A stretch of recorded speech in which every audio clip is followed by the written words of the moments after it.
So that का प्रयोग देखिए, ठीक है। सो का अर्थ होता है इतना और दैट का अर्थ होता है कि। इनसे हमेशा कॉम्प्लेक्स सेंटेंस बनता है, ठीक है। अब ये जो सेंटेंस है, दो सेंटेंस हमको दिए जाते हैं, दोनों को सो और दैट से जोड़ना होता है। अब आप देख रहे हैं बीच में रिक्त स्थान है, रिक्त स्थान है यानी fill in the blanks, space है। स्पेस है मतलब यहां पर कुछ ना कुछ आपको कोई ना कोई वर्ड भरना पड़ेगा। कौन सा वर्ड होता है? तो वो वर्ड होता है हमेशा एडजेक्टिव यानी विशेषण। विशेषण मतलब जो किसी संज्ञा की विशेषता बताता है। विशेषण मतलब adjective. Adjective is a word which qualifies the noun, ठीक है। तो फर्स्ट सेंटेंस देखिए, द फैन इज हाई, वो फैन ऊंचा है। आई कैन नॉट टच, मैं इसे टच नहीं कर सकता, ठीक है। तो ऊंचा होना उसकी विशेषता हो गई, यानी एडजेक्टिव हो गया, ये इसकी खास बात हो गई, स्पेशलिटी हो गई, है ना। तो स्पेशल वर्ड हो गया।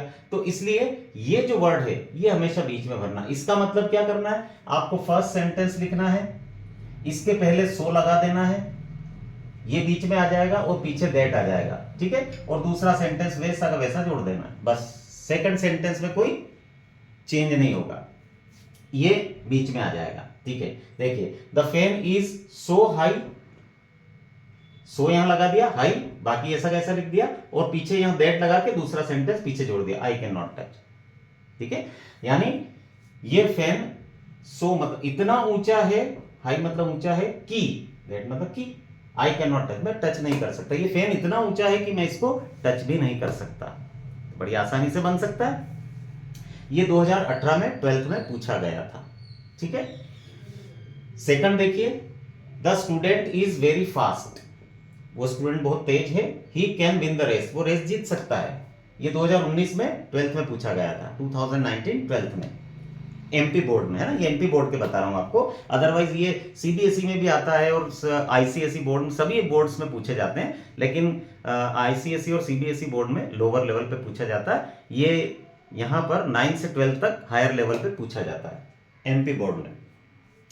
अब यहां पर अब देखिए, इस सेंटेंस में वेरी आ रहा है, लास्ट में फास्ट आ रहा है। वो जो स्टूडेंट है बहुत फास्ट है, फास्ट होना उसकी विशेषता है, यानी उसको क्वालिफाई किया जा रहा है कि ही इज वेरी फास्ट। तो फास्ट जो है एडजेक्टिव वर्ड है, ये बीच में आएगा। अब इसके पहले वेरी भी आ रहा है, तो वेरी वर्ड अगर कहीं पर भी आता है तो ये आप ध्यान रखना इस चीज का, कि किसी भी सेंटेंस में वेरी आता है फर्स्ट वाले में, तो उसको आपको हटा देना है, ठीक है। उसकी जगह पर सो लिख देना है, और फास्ट बीच में आ जाएगा, दैट पीछे लग जाएगा, दूसरा सेंटेंस तो वैसा वैसा जुड़ जाता है। देखिए यहां पर भी ऐसे ही, द स्टूडेंट इज, यहां तक तो कॉमन ले लिया अपन ने, वैसा का वैसा। वेरी की जगह सो लगा दिया, फास्ट की जगह फास्ट लिख दिया, और पीछे दैट लिख के और दूसरा सेंटेंस ऐसा कैसा जोड़ दिया। तो क्या हो गया, the student is so fast that, वो स्टूडेंट्स इतना फास्ट है कि, सो मतलब इतना फास्ट है, दैट मतलब कि he can win the race, वो रेस जीत सकता है। वो स्टूडेंट इतना फास्ट है कि वो रेस जीत सकता है, ठीक है। और कुछ सेंटेंस देखिए, देखिए, the box is very heavy, he can not lift it, ये बॉक्स बहुत भारी है, वह उसे नहीं उठा सकता। अब ये एक के नीचे एक सेंटेंस नहीं दिए थे, एक के पीछे एक दे दिए थे, फुल स्टॉप बनना सेंटेंस से, तो ठीक है, वो कैसे भी दे सकता है, एक के नीचे एक भी दे सकता है, एक के पीछे एक भी दे सकता है, ठीक है। अब ये क्या है, यहां पर फिर वेरी दे रखा है, तो हमको क्या करना है, पहले सेंटेंस में से वेरी को हटा देना, उसकी जगह सो लिखना है। तो हमने यही किया, द बॉक्स इज, यहां तक तो सेम लिख दिया, वेरी की जगह सो हो गया, हैवी अपनी जगह आ गया, इसके पीछे दैट लगा के और दूसरा सेंटेंस पीछे जोड़ दिया, बस और कुछ नहीं करना। The box is so heavy that he can not lift it, वो बॉक्स इतना भारी है कि वह उसे नहीं उठा सकता। अगला देखिए, his brother is very studious, उसका भाई बहुत ही पढ़ाकू है, पढ़ाकू मतलब पढ़ने वाला है। He rarely finds time for entertainment, उसे शायद ही बड़ी मुश्किल से टाइम मिलता है एंटरटेनमेंट के लिए, यानी मनोरंजन के लिए। रेयरली मतलब मुश्किल से या बहुत कभी कभार ही, ठीक है। अब ये दो सेंटेंस अलग अलग दे दिए, ठीक। फिर इसमें भी वेरी आ रहा है, देखिए पहले सेंटेंस में तो वेरी को हटाना, उसकी जगह सो लिखना है।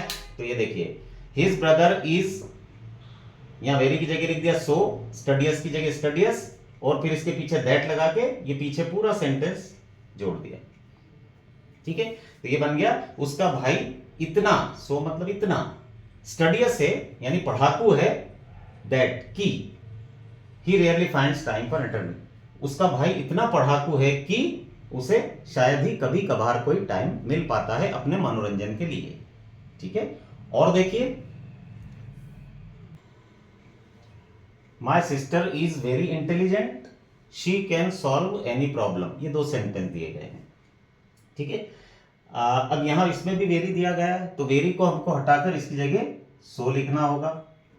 ठीक है, और इसके पीछे दैट लगा के और दूसरा सेंटेंस वैसा का वैसा जोड़ देना होगा।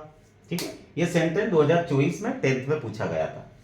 My sister is so intelligent that she can solve any problem. बस पहला सेंटेंस लिखा, वेरी की जगह सो लगाया, ये अपनी जगह लिख दिया, इसके पीछे दैट लगा के दूसरा सेंटेंस वैसा कैसा जोड़ दिया। बस इस प्रकार के सेंटेंस पे एक बात ध्यान रखना होती है कि हमको जो दो सेंटेंस अलग अलग दिए जाते हैं उनका दूसरे सेंटेंस का भी पहला अक्षर कैपिटल होता है, यदि वो प्रोनाउन है तो, संज्ञा है तो, सॉरी सर्वनाम है तो, है ना। और हम जब एक ही सेंटेंस बनाते हैं तो अपने को पता है कि एक ही सेंटेंस में सर्वनाम यानी जो प्रोनाउंस हैं वो कभी भी उनका फर्स्ट लेटर कैपिटल नहीं आता है। ये दूसरा सेंटेंस है, सभी में सेकंड सेंटेंस है, अलग सेंटेंस है, तो उसमें फर्स्ट लेटर तो कैपिटल आएगा। लेकिन जब एक ही सेंटेंस दोनों जुड़ के पूरे एक ही बन जाएंगे तो पीछे वाले सेंटेंस में अब ये स्मॉल हो जाता है। इसका जरूर ध्यान रखिएगा सभी सेंटेंसेस में। ठीक है।